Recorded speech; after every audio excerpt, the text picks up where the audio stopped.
ওসমান হাদির ব্যতিক্রমধর্মী প্রচারণা এবং ভ্যান যে র্যালি, সেই র্যালির মাধ্যমে কিন্তু তার যে ঢাকা ৮ আসনের নির্বাচনী প্রচারণা, সেই প্রচারণা কিন্তু সামনের দিকে এগিয়ে যাচ্ছে এবং সামনে কিন্তু ওসমান হাদিকে আমরা দেখতে পাচ্ছি ভ্যানের উপর দাঁড়িয়ে তিনি কিন্তু সবাইকে অভ্যর্থনা জানাচ্ছেন এবং তার মাধ্যমে কিন্তু সামনের দিকে এগিয়ে যাচ্ছেন ওসমান হাদি। আপনাদেরকে একটু যদি সামনে থেকে দেখানোর চেষ্টা করি যে ওসমান হাদি এবং তার সাথে ডাকসুর মুক্তিযুদ্ধ বিষয়ক সম্পাদক জুমা রয়েছে, তারা কিন্তু নির্বাচনী যে প্রচারণা, সেই প্রচারণা কিন্তু চালিয়ে যাচ্ছেন। বাংলাদেশ থেকেই এই ভ্যানের সংস্কৃতি বিলুপ্ত হয়ে যাবার পথেই তখন বাংলাদেশের মাটি ও মানুষের সাথে সরাসরি যে সংমিশ্রণ, সেই সংমিশ্রণের অংশ হিসেবেই কিন্তু ওসমান হাদির এই ব্যতিক্রমধর্মী যে ভ্যান র্যালি, সেই ভ্যান র্যালি কিন্তু অনুষ্ঠিত হচ্ছে। আপনাদেরকে যদি একটু ঘুরে দেখানোর চেষ্টা করি যে এই র্যালিটি কিন্তু বেশ বড় এবং অনেক সংখ্যক ভ্যান কিন্তু এখানে যুক্ত হয়েছে এই ভ্যান র্যালিতে অংশগ্রহণ করার জন্য। কেমন লাগছে ব্যতিক্রমধর্মী এই র্যালিতে অংশগ্রহণ করতে পেরে?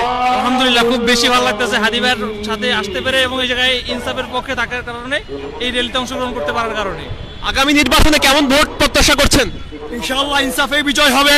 অতীতে যখন যাতায়াত ব্যবস্থা খুব বেশি ভালো ছিল না, তখন ভ্যান গাড়ির মাধ্যমেই যাতায়াত করা হতো, বিশেষ করে গ্রাম অঞ্চলে, এবং নির্বাচনী প্রচারণায় ভ্যান গাড়ির ব্যবহার আগে দেখা যেত, বর্তমানে তা খুব একটা দেখা যায় না। এবং বাঙালি যে সংস্কৃতি রয়েছে এই নির্বাচন কেন্দ্রে, সেই সংস্কৃতিকে আবার তুলে ধরার জন্য ওসমান হাদি আজ ভ্যান গাড়িতে করে তার নির্বাচনী প্রচারণা চালিয়ে যাচ্ছেন।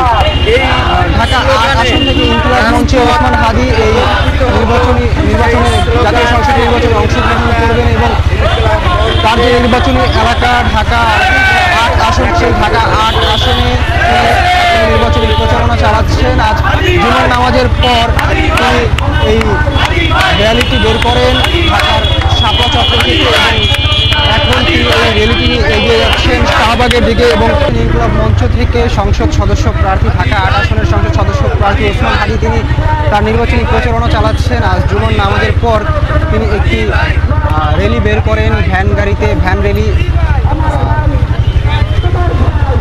এখানে দেখলেন এখন একজন রিক্সা চালক তাকে দেখে এগিয়ে আসলেন এবং তার সাথে তিনি হ্যান্ডশেক করলেন। আজ নির্বাচনী প্রচারণার জন্য ভ্যান র্যালি বের করেছেন ওসমান হাদি।